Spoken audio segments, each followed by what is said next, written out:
હવે તો આ લગ્ન થાય તો એમ લાગે કે ભાઈ ભાઈ હો કેટલા વરરાજા હે. બાકી આ વડીલોને પૂછો, ગામડામાં જાન જાતી કાંઈ સુવિધા નહીં ભાઈ.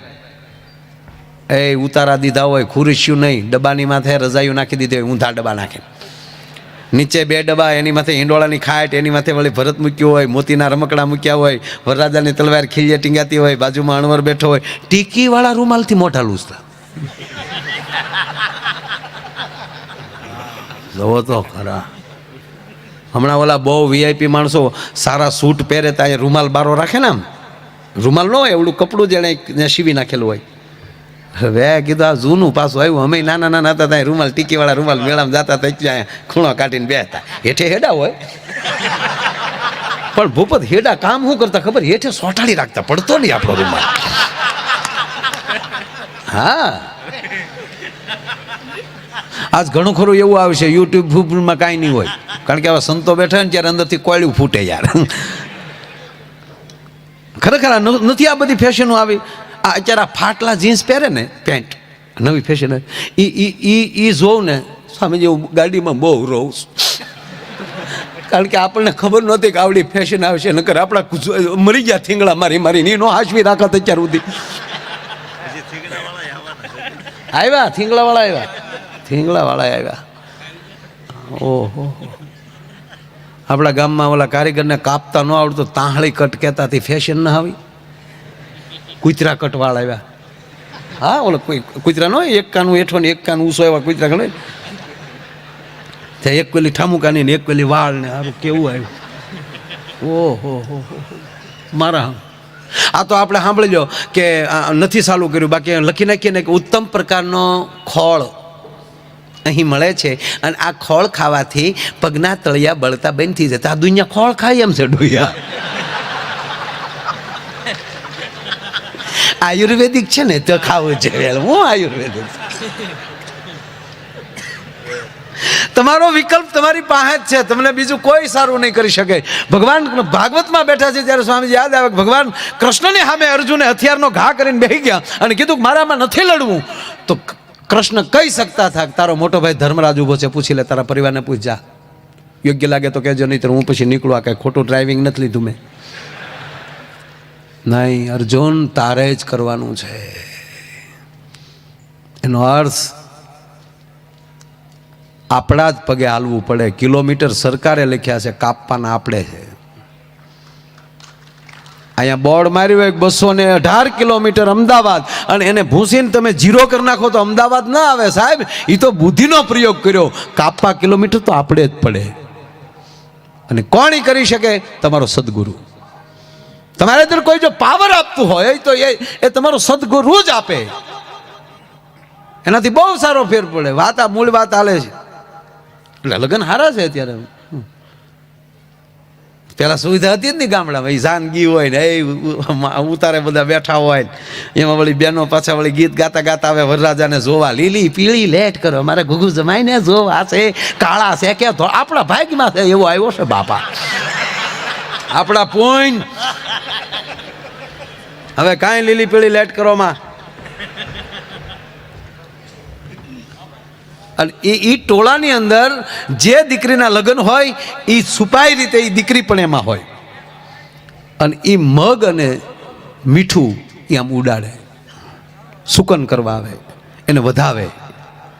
હવે મગ તો સુકન ના કહેવાય, પણ હારો મીઠું હું કામ ઉડાડે ને એ હજી ખબર નથી પડી. એ રિવાજ વયોજોગ છે એ મને નથી ખબર, પણ હારે મીઠું ઉડાડતા, નમક એ ઉડાડતા. એટલે સંજયભાઈ આ મગ તો સુકન નાખ, પણ મીઠું શું કામ?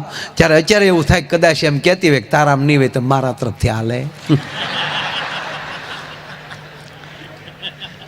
એમ જોવા ગયેલા ને ત્યારે એવી રીતે. એટલે એમાં એની બેનપણી વરરાજાને જોયો ને તો અર બેન તારો વર તો હાવ ગઢો છે, ઉંમર ખાઈ ગયેલો ગઢો કીધો ને વરરાજો સાંભળી ગયો. હાન મયાન માલી તલવાર કાઢીને મીડ્યો હમણમાં. આવે રામો પીર બાપા, આવે રામો.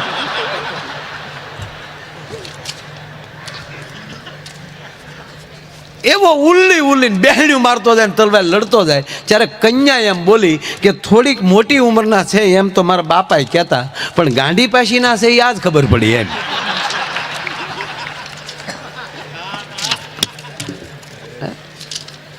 ખરેખર આમ કેવા કેવા જાન જાતિ સાહેબ, બળદગાડામાં જાન જાતિ. મેં કીધું એમ આવો ઉતારે બેહી ગયો. અરે જેના દીકરાના લગ્ન હોય એના 8-8 દિવસ તો ગામમાં વાના ખાવા લઈ જતા.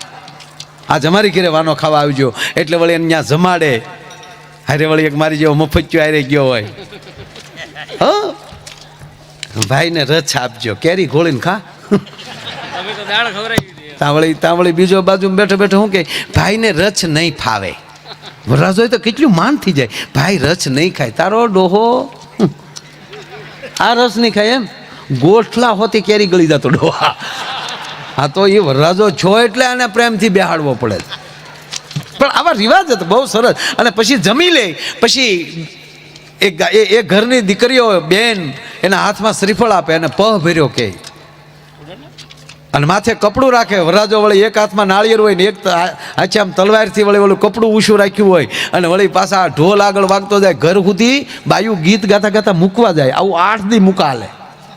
હા, કોણે તારા નાળિયેરા શણગાર્યા ને કોણે તારો પહ ભર્યો રે. એક જણા આમળામ લઈ જતા હતા ને એમાં પોલીસ આવીને એ પોલીસે ઉપાડ્યો. બોલો કે આ ડંકીનો પાઇપ સોરીને આવેલો છે. વાહે બાઈઓ ગીત ચાલુ કર્યા. પાડોહી તારા નાળિયેરા શણગાર્યા ને પછી પોલીસે તારો પહ. પણ આવા લગ્ન ટૂંકમાં આ તો વચ્ચે અમથો આનંદ કરું, પણ આવા ઉતારા થતા. 8-8 દિવસથી વાના ખાધા હોય. પછી વરરાજાને પીઠી ચોળાય ત્યારે જ ઘર આખું ફરતું બેન કીધે તારે માંડવામાં બોલવાનું જ નહીં. તારા વરરાજાને મોઢે ભાર હોય, અણવરને ઈશારો કરી દેવાનો. જ્યારે તારે જે કામ હોય અણવર ઈ હાટું રાખ્યો હોય, તારે નહીં બહુ બોલવાનું. હવે વરરાજો બોલવાનું નહીં, ઉતારે પગ્યો હોય, એમાંય બધા વાના ખાઈને આવ્યો હોય, પેટમાં ક્રૂ ચાલુ થાય. અને ત્યારે એ ત્યારે અમુક આવા ગામડામાં ઉતારે ટોયલેટ બાથરૂમ ન હોય. એ વળી પાછો વરરાજો અણવરને કોણી મારે એટલે અણવર આમ સામું જોવે એટલે અણવર વરરાજો ઈશારો કરે ડબલું ડબલું. એ વળી અણવરના હાથમાં એક ટીકીવાળો રૂમાલ હોય ને એ વળી આમ ડબલા ટીંગાતા હોય. મૂકા ઉતારો જેનો હોય ને એ 20 ડબલા તો નવા લાવતા. હા લે કા હું દાંત કાઢીને વાત નથી કરતો, આમાંથી પસાર થયેલા છે આપણે. ભાગશાળી 2 યુગ જોવા મળ્યા. ફાનસ રાખીને ભણ્યા છે ને એસી રૂમમાં બેઠા છે, 2 યુગ જોવા મળ્યા. અમારે અલંગમાં અલંગ નવું આવ્યું ને ત્યારે અમારા ગામડામાં કોઈ ઘર એવું ન રહ્યું સ્વામીજી કે અમે 80 વગીરના હોઈએ. બહુ ત્યાં નીકળતા 80 હજી નીકળે. અને એ સીપમાં બોટમાં રહ્યા હોય અને ખારા પાણીની ભેજમાં રહ્યા હોય તોય એના પતરાને કાંઈ ન થાય એટલે મટીરિયલ સારું હોય એટલે આપણા ભીતરામાં તો કોઈ દી એને કાંઈ થાય જ નહીં. પણ ઈવડા લોકો શું કરે મજૂર એ ખોલતા હોય ને એટલે આગળનું જે ફાઈબરનું પ્લાસ્ટિક જે એનો શો હોય ને ફર્નિચર એ તોડી નાખે એટલે 2 કોઈ 80 હરખું થઈ જાય ભંગારના ઢગલા મૂકી દે. પછી રાતના નોખું તારવી અને સસ્તા ભાવમાં ડાયરેક્ટ વેચે. એટલે ગામડાવાળા ન્યાલી લઈ આવે. તો એક જણો લઈ આવ્યો ને તે ઊંધું ફીટ કર્યું.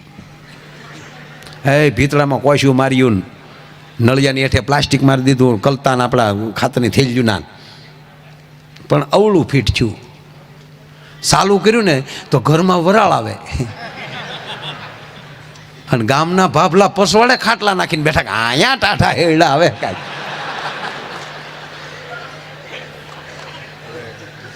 બાપ દીકરો બાજ્યા. એનો બાપ ખીજાણા પૈસા પડી ગયા, તારું ડોહું તું શાળાનું લાવ્યો, આ શાળામાં જ હાલે.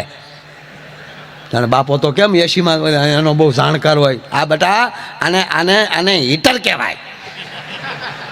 બોલો કે નહીં બાપા હું ઉનાળાનું જ લાવ્યો છું, કુલ ઠંડા કુલ જ તે લાવ્યો છું. એ બાપ દીકરો 2 બાંધતા હતા. પછી ગામના એકો છે જોક્સ સાહેબ પણ જીવનમાં લીધા જેવી વાત.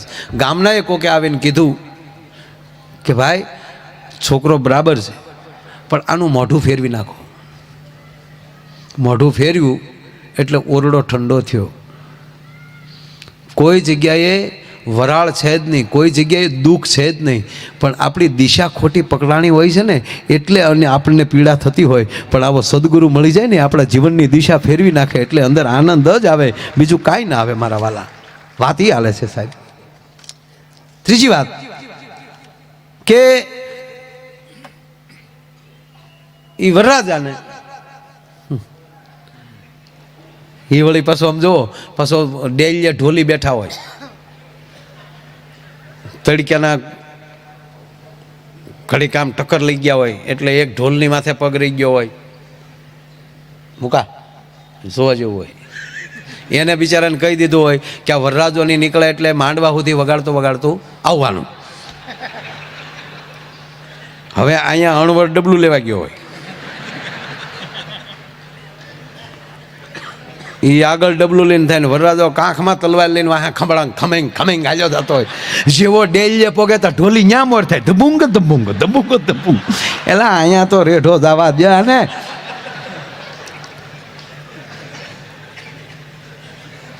ટૂંકમાં એ વડલા હેઠે જાન રોકાણેલી. હવે એ વરરાજો માંડવે હવે કદાચ ખાવા ફેર થયું, જે કાંઈ થયું હોય, પણ એને માંડવામાં તકલીફ પડી એટલે તરત ત્યારે જે કોઈ હતા ત્યાં ભુવાને બોલાવ્યા અને જોવામાં આવ્યું એટલે વરરાજો ધૂણ્યો, કોણ છો?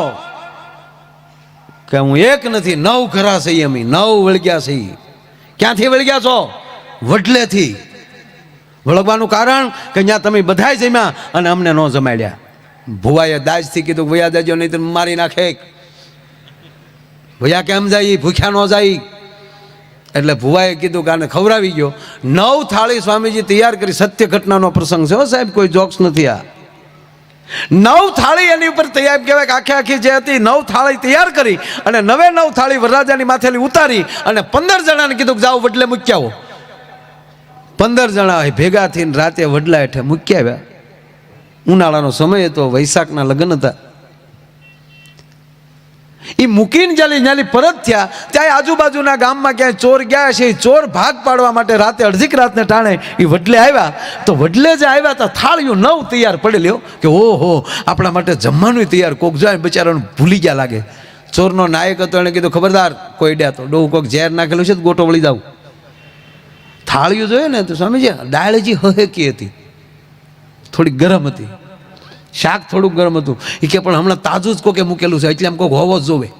આપણે મારી નાખવા હાટું જ કોક ગમે આ કર્યું ગોતો. બચ્ચું કરીને ગોતતા હતા ત્યાં ઓલો વડલા માથે ચડ્યો. ઓલો વડલા માથે હૂતેલો. એ આવડો આવ્યો ઉતરે હેઠો તર. એ કે ભાઈ મને હુવા જોઈએ ભાઈ. હેઠો ઉતાર હાલ ને હુવાનો દીકરો થતો થાળીઓમાં ઝેર નાખી નાખીને પાછું હુઈ જાવ. હાલ તું જ ખાવે ખા. એ કે ભાઈ પણ મને ભૂખ ના. ખા એમ કીધું ને. એ કે ભાઈ કીધું ને મને ભૂખ નથી લાગી. ખા. 9 થાળીમાં જેટલી આઈટમ હતી થોડી થોડી બધી ખવડાવી. પછી તો બિચારો ઢમઢોલ છો. પછી પાણી પાયું. હવે ખવડાવો ને ચોરને કે તો તમારા બાપ મરે. હું નહીં હવે નકર નકર આમાં કાંઈ નહીં હોય ને તોય હું મરી જાય તો તમે ભૂખ્યા રહો પાછા. પછી બેઠા. અડધો કલાક થઈ. અડધો કલાક પછી આવડા ચોરે પૂછ્યું કે તને કાંઈ થાય? શું થાય? તાક મને એટલું થાય કે સવારે જઈને ઓલા સંતના પગ પકડી લેવાનું થાય. હું એવા હઠથી બેઠો છો કે મારો રામ મને જગાડીને ખવડાવે તો જ આજ ખાવું છે. એના શબ્દ એવા હતા કે એ તો હુતાને જગાડીને ખવડાવે. આજ મને હુતાને જગાડી અને જો અંતરિયાળ ખવડાવતો હોય તો એક મુસલમાનનો દીકરો એક સદગુરુનો શબ્દ સાચો માની જતો હોય તો તમે હિન્દુના દીકરાથી ચોર્યું કરો છો. તમને તમારા ભગવાન ઉપર ભરોસો નથી ભલામણ. અને આખી ટીમ સવારે ગઈ અને એ સંતની દીક્ષા લીધી, એની કંઠી બાંધી અને સાહેબ એણે પહેલી જ એક દુહો લખી નાખ્યો આ મુસલમાનના દીકરાએ. અજગર કરે ને ચાકરી, પંચી કરે ને કામ, દાસ મલુકા યુ કહે સબકા દાતા રામ. જો એને લાગી એટલે સુધરતા વાર નથી લાગતી. વાત એ હાલે છે ભલા માણસ. હે હું સ્વામીજી 2 થી બહુ બીવ, એક ભગવાનથી ને એક ડૉક્ટરથી. આ બેનું જ ધ્યાન રાખવાનું. ભગવાનમાં સંતો આવી જાય ને એક ડૉક્ટરો. જો ભગવાનને આપણે બરાબર યાદ ન કરીએ તો ભગવાન આપણને ડૉક્ટર પાસે મોકલી દે, અને ડૉક્ટરનું બરાબર ધ્યાન ન રાખીએ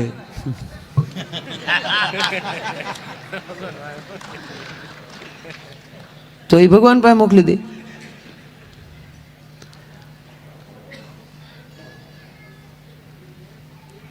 હું દવા લઉં ઘણી વાર, મને માથું દુખે કે કંઈક તાવ, માણસ હોઉં ને કાંઈ હાવ વાહડો થોડો શું હુકલ. હા હું ખરેખર જાઉં, મને બધા પછી આમ ન જાય તો છોકરાઓને એ કે તમે પપ્પા કાંઈ ધ્યાન નથી રાખતા તમારું. આ હકીકત આ જાહેરમાં બોલું ને એ ઘેરે સાંભળતા જ હશે, લાઈવ છે ને એટલે આખું ઘર બેઠો એ હું કે સ્વામીજી ઘરના ને એમ થાય કે આ ગામો કે મને હું કામ બોલાવતા હશે, હું કરતા.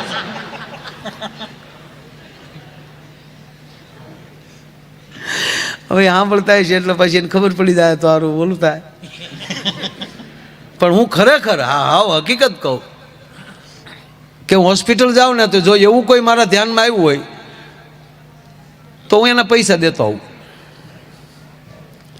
પછી મેડિકલવાળાને પાસે દવા લઈ લઉં, એને પૈસા દઈ દઉં, કારણ કે આપણા ભાગના એમાં પીડ્યા હોય ને. દવા પછી હું નદીમાં નાખી દઉં, કારણ કે આપણા ભાગના, અને હકીકત મને સારું થઈ જાય છે. શું કામ?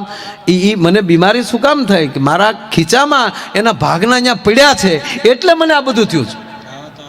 અને ઘણીવાર શું થાય, બોલવાવાળાને આપણે સંતો બોલતા હોય કે અથવા તો આવી રીતે પ્રોગ્રામમાં લઈ કાંઈક બોલાતું હોય તો અહીંયા બધાને લાગુ ન પડતું હોય, બધા દાંત કાઢીને અમને પોતાને ન ખબર હોય ક્યારે હું બોલાઈ ગયું, પણ ઓડિયન્સમાંથી કોક એમ કે ભાઈ એ શબ્દને પકડીને વયો જાય. અને સુધરવામાં ભાઈ બગડવામાં વાર લાગે, સુધરવામાં વાર નથી લાગતી. હું થોડુંક ઊંધું બોલી, માણસ એમ કે બગડતા સુધરતા બહુ વાર લાગે. નહીં, સુધરતા બિલકુલ વાર નથી લાગતી, બગડતા જ વાર લાગે. હા, કોઈ ડાયરેક્ટ આજે કોઈ જોકે ન કોઈ બોલો રાજકોટમાં તો હાવ એટલે હા રાજકોટ રંગીલું શહેર છે યાર આપણે. પણ માની લ્યો કે કોઈએ શરૂ કર્યું હોય તો ડાયરેક્ટ કાંઈ બોટલે ન પગ્યો હોય, પેલા કોકને અરે ઘૂંટડો લેતા છો હોય. જેવી સોબત અંદર જેવું આપણે કાર્ડ હોય ને એવું આપણું ગ્રુપ હોય, જેવી આપણે બુદ્ધિ હોય ને એવું આપણું મિત્ર સર્કલ હોય. તો એ ક્યાંય બગડવામાં એવું કાંઈ ડાયરેક્ટ ન થયું આપણે, કારણ કે બીડી પીતા હોઈએ પેલા ઠૂઠેલી ચાલુ કર્યું હોય, કોકની હળગેલી અડધી પડી હોય એ ખેંચી લે, ઝૂડીએ તો પછી પોગાય, પાકીટ જ પછી પોગાય. કોઈ પણ માણસ હોય, કોઈને ગાળ દેવાથી ચાલુ કર્યું એમ કરતાં કરતાં કોકને ઠપાટ મારીને પછી એ ક્રાઇમ સુધી પહોંચે છે. પણ એ જ વ્યક્તિને આવા કોઈ સંતનો સ્પર્શ થઈ જાય. કાગબાપુ તો એમ કહેતા કે 1000 વર્ષથી જે ઓરડો ન ખોલ્યો હોય અને 1000 વર્ષનું અંધારું ભેગું થયું હોય તો એ અંધારું ઉલેસવામાં 100 વર્ષ ન લાગે. એક ખાલી દિવાળીને કાંડી કરી નાખો ને એટલે 1000 વર્ષનું અંધારું વયું જાય. એમ ભવો ભવના પાપ ભેગા છે હોય ને સાહેબ, પણ આવા સંતની વાણી અડી જાય ને એટલે સડાપ દિન માણસ ચોખ્ખો થઈ જાય. પેલા માણસ સારું થતા વાર જ નથી લાગતી. ભાઈ એક જગ્યાએ બાપુ બહુ સારી ઘટના યાદ આવી. 2 હાથ જોડીને કહું બધાને, હું કોઈનો વિરોધી નથી, પણ કમસે કમ 31st થી તો આઘા રહેજો. હા, હું આગળ સંજયભાઈને કહેતો હતો કે આવતા વખતે આ ભગતસિંહના ફોટામાં ફેરફાર કરો. આપણે ટોપીવાળો નહીં, એનો જે બ્લેક એન્ડ વ્હાઇટ જે એના મૂળ પોશાકમાં જે છે ને પાઘડીવાળો એ ફોટો આપણે મૂકો. જે આપણે અંગ્રેજોને ભૂલતા નથી. એને શું કામ ટોપી પહેરી હતી તો કોક પૂછો ભગતસિંહના આત્માને, એની કઈ પીડા એવી થઈ છે કે મારે અંગ્રેજોની ભેગું ભળીને અહીંયા ભડાકો કરવો છે. એટલે કેટલી પીડાથી એને પોતાની દાઢી ઉતારી છે, કેટલી પીડાથી એની પાઘડી ઉતારી છે, અને કેટલી પીડાથી આ ટોપી એને પહેરી છે. અને આપણે માળું શું થાય કે ભલે આપણે આઝાદ થઈ ગયા પણ માનસિક આઝાદ તો થયા જ નથી. અંગ્રેજી બોલે ને આપણે VIP કહીએ છીએ. આ દેશનું શાસ્ત્ર બોલે છે એને અમુક માણસો એમ કહેવાય કે એ ધાર્મિકતામાં નાખી દે, અથવા તો એવું કહી દે કે આ બધી અંધશ્રદ્ધાઓ સ્ટોરીઓ છે, વાર્તાઓ છે. 2000 વર્ષ 200 વર્ષ પહેલા જે ઘટના ઘટી આવું બન્યું હોય, આ તો ખોટી વાર્તાઓ છે. અને અમુક તો એવું બધા અદ્ભુત એવું બોલે. એને પગે લાગીને કહું કે તમારું પૂર્વના શાસ્ત્રો બોલે એને તમે સ્ટોરી કહી ગયો છો, અને પશ્ચિમનો કોઈ બોલે, અમેરિકાનો કોઈ બોલે તો એને તમે ઇતિહાસ કહો છો, એને તમે વિજ્ઞાન કહો છો. ફલાણો થોમસને આ પુસ્તકમાં લખ્યું છે, પણ તારા બાપે વ્યાસે લખ્યું છે ને સંતો બોલે છે, એ તો આ શું માન તું? આ નથી થતું આવું ભાઈ. ન થતું તો મને કહો. અમેરિકા કે એ સાચું, પણ અમેરિકા આખે આખું પંચાંગને સ્વીકારીને બેઠું છે ને આપણે આ તારીખ ઉપર પીડ્યા છે. 90% માણસોને ખબર ન હોય તિથિ શું છે. અને આખું નાસા કંપની આ ભારત વર્ષના સંતોએ બનાવેલા પંચાંગ ઉપર આખી નાસા કંપની ચાલે છે. તારીખ ઉપર કોઈ દી ખબર ન પડે કે દરિયામાં ક્યારે ભરતી થાય ને ઓટ થાય. સાહેબ એને આપણા ભારતના પંચાંગ ઉપર જ આલવું જોઈએ, કારણ કે એ ચંદ્ર અને તિથિ ઉપર જ એમ કહેવાય કે એ બધો ફેરફાર થતો હોય, અને ગ્રહ ગોતવામાં એનો ઉપયોગ એને કરવો પડે છે. અંગ્રેજોએ તો નકર કીધું 2012માં પૂરું થઈ જાય, 12/12 હા એણે જાહેર કરી દીધું હતું ને, કારણ કે એનું કેલેન્ડર પૂરું થતું હતું. એટલે મને બધા કે 2012માં માયા ભાઈ પૂરું થઈ જાય. તો આવડા મેં કીધું તો શું કરીશું? મને કે પ્રોગ્રામ માયા ભાઈ હરખાઈ કરી લેવાય. પછી 2012માં તો પૂરું જ છે, 12/12માં. પછી મેં બહુ સ્વામીજી સંશોધન અંદર કર્યું તો એના કેલેન્ડરનું નામ હતું માયા કેલેન્ડર.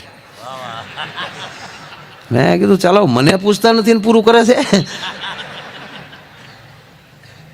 પછી વિશ્વાસ બેસી ગયો કે એનું પૂરું થાય ને ત્યાં તો ભારત વર્ષની શરૂઆત થાય છે. ભલા માણા કોઈ દી એમાં ડરવાનું હોય નહીં. પણ સંજયભાઈ બધા આવું ભાવથી જે આયોજન કરે છે, એટલે સંજયભાઈને અમે આજે અમારે બેસવાનો બહુ મોકો મળ્યો. હું તો સ્વામીજી અહીં બરોબર પૂરું છું આવ્યો, મને કે સંત બધા કથા પૂરી થઈ છે, પછી તમે અહીંયા ઇલેક્ટ્રોનિક ઓફિસમાં બેઠા, અહીંયા ફોટા પાડવા આવતા હતા ને વાહે ફ્યુઝ હતા, વાયરિંગ હતું. મેં કીધું ફોટા પાડો પણ તમે હારો પડી ન જતા, વાહે વાયર છે. એટલે ઘણું બેઠા અમે આનંદ કર્યો અને આપને પણ યાદ કર્યા. મારા શબ્દોની શરૂઆત કરતાં પહેલાં ફરી વાર ભગવાન સ્વામિનારાયણના ચરણોમાં વંદન કરી, સંતોના ચરણોમાં વંદન કરી, ઉપસ્થિત તમામ વડીલો, યુવાન દોસ્તો, માતાઓ, બહેનો અને બાળકો, આ બધાના ચરણોમાં મારા વંદન. અને આજના કાર્યક્રમમાં આપ જાણો છો કે બીજું કોઈ છે નહીં, એટલે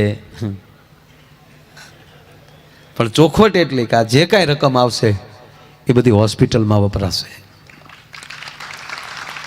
કેવડી મોટી સેવાનું કામ આ માણસો કરી રહ્યા કે 10-11 રૂપિયામાં ન જેવી કિંમતમાં સાહેબ કેવડી સેવા આપે છે. અંતિમ રથ તો ગમે હાજર હોય એ લઈને નીકળી જાય છે. પ્રમુખ પોતે નીકળી જાય ક્યારેક. જ્યાં સુધી આ દેશમાં આવા સંતો છે અને સંતોની કૃપાથી આવી સેવા હાલે છે ને, ત્યાં સુધી કોઈના બાપની તાકાત નથી સાહેબ ભારતનો વાળ વાંકો થઈ શકે. એટલે જબરજસ્ત આ કામ છે. અને એની અંદર મારે હાજરી થઈ અહીંયા તો મારી જાતને પણ હું ધન્ય અનુભવું છું. અને અતિ આનંદ તો મને સ્વામીજી હોય કે આપ જેવા સંતોની સામે જ્યારે એને હાજરીમાં બોલવા મળે ત્યારે રોજ પ્રોગ્રામમાં કહું ને આજે કહું કે સંતોની હાજરીમાં બોલવા મળે, અનેક પ્રોગ્રામ કરી એમાં ક્યાંક ક્યાંક સાચું બોલાઈ જતું હશે, એના ફળ રૂપી આ કાર્યક્રમ મળતો હોય છે ભલામણ. એટલે એકલો જ છું અહીં બોલવામાં, બાકી તમારો બધાનો સથવારો છે. આનંદ કરશું, લહેર કરશું. તબલામાં સંગત આપે છે અમારો બાળેટો કલાકાર મૂછું ઉગી ગઈ છે. પહેલાંથી મૂછું જ ન રાખતો, બાળેટો જ લાગતો. પણ અમારો મુકેશ બારોટ તબલામાં સંગત આપે છે, તાળીના ગળાથી આપણે એમને વધાવી લો. વિપુલ બેંજામાં સંગત આપે છે, એમને તાળીના ગળાથી વધાવો. ભૂપતભાઈ અને રાજુભાઈ બે અમારે મંજીરામાં, રમેશ ને અમારા ભૂપતભાઈ બે મંજીરામાં સંગત આપે છે, એને તાળીના ગળાથી વધાવો. અને બહુ સારા માઇક ભટ્ટ સાઉન્ડ એનો હથવારો મળ્યો છે. આમાં આવા સંતોની કથા અને પૂજ્ય ભાઈશ્રીની કથા માં સતત એમને માઇકની હાજરી હોય છે અને આજ એ માઇકમાં મને બોલવાનો અવસર મળ્યો એટલે મારી જાતને ધન્ય અનુભવું છું. એને પણ તાળીના ગળાથી આપણે વધાવી લો. અને આખો કાર્યક્રમ લક ચેનલની આખી ટીમ એમને પણ તાળીઓથી આપણે વધાવી લો. અને અંદર બિલકુલ ઠંડી છે નહીં, તમને વેમ હોય તો કાઢી નાખજો. અરે એક વાર હમણાં આગળ પ્રોગ્રામ કર્યો ને ત્યાં અયોધ્યાથી જ આવ્યો કોઈ તાળી ન ટાઈટ જ હતી, બધા ખિસ્સામાં હાથ નાખીને જ બેઠેલા. એક ભાઈ ખિસ્સામાં હાથ ન નાખ્યા. એ કે કેમ તમે ખિસ્સામાં હાથ નથી નાખતા, ઠંડી નથી લાગતી? તા કે હું ખિસ્સામાં હાથ નાખું, તમારા ખિસ્સામાં હાથ કોણ નાખીએ? પછી ખબર પડી ખિસ્સા કાતરું વી આવ્યા. બોલો, મારે કોકના ખીચામાં કે હાથ તો નાખો કે નહીં, મારા ખીચામાં હાથ નાખું તો એ પ્રોગ્રામ થાય નહીં. એમ હું જો મારા ખિસ્સામાં હાથ નાખી કદપ વાળીને બેહું તો આ પ્રોગ્રામ મારથી થાય નહીં. પણ તમારા બધાની જે હૂફ છે એનો મને આનંદ છે. અને આવું સેવાનું જ્યારે કાર્ય કરી રહ્યા છે ત્યારે એ જી તારા આંગણિયા એ પૂછીને જે કોઈ આવે રે આવકારો મીઠો આપજે રે રેજી.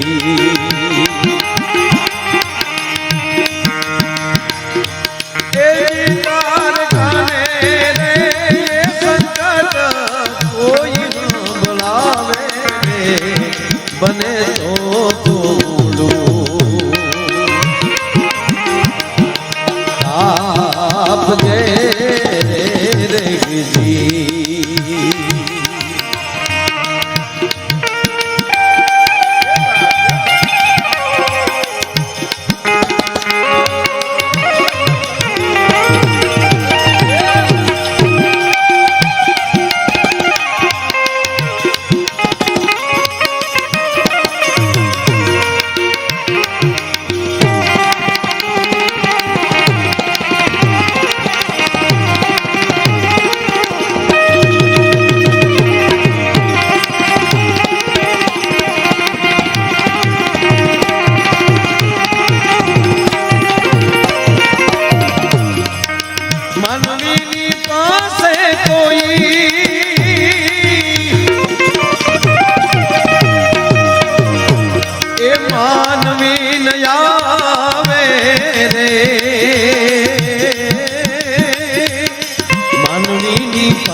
આવકારો મીઠો આપજે રે રેજી.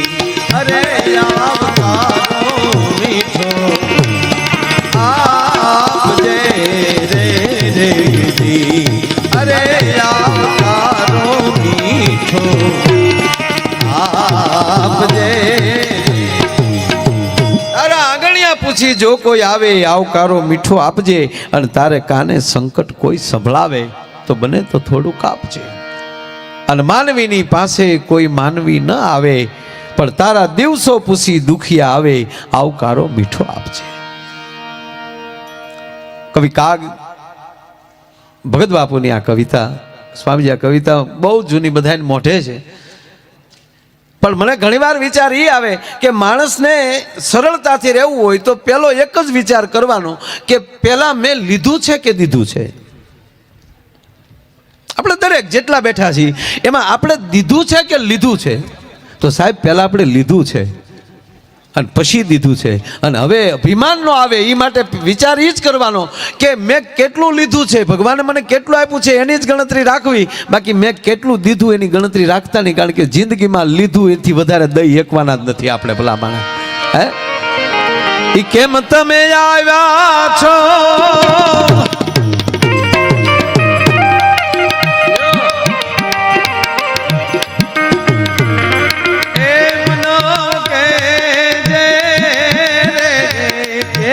તમે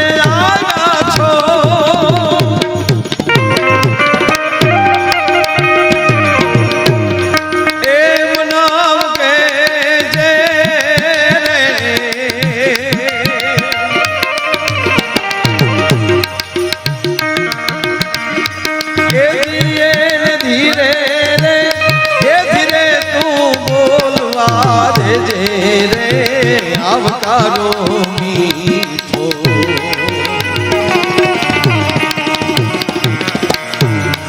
એ જી મને ધીરે રે એ ધીરે તું બોલવા દેજે રે આવકારો મીઠો આપજે રે રે જી અરે આવકારો મીઠો આપજે રે રે જી અરે આવકારો મીઠો આપજે કેમ તમે આવ્યા છો એમ ન કહેજે એને ધીરે ધીરે બોલવા દેજે આવકારો મીઠો આપજે વાત એટલી જ હતી કે આપણને ભગવાન આપે છે એમાં લે આપણે કાંઈક આપીએ છીએ પેલા મળે છે પેલા લઈએ છીએ પછી આપણે આપીએ છીએ અને ભરોસાથી જે માણસ જીવતો હોય ને એને કોઈ દી વાંધો ન આવે વિશ્વાસ હોય ને અને ત્રીજી વસ્તુ એ કહું જો ભાઈ રૂપિયો આપણી પાસે આવ્યો હોય ને એટલે એ પ્રકારનો બધાયનો એમાં થોડો થોડો ભાગ હોય ડૉક્ટરનો ભાગ હોય બધાને નામ નથી લેવા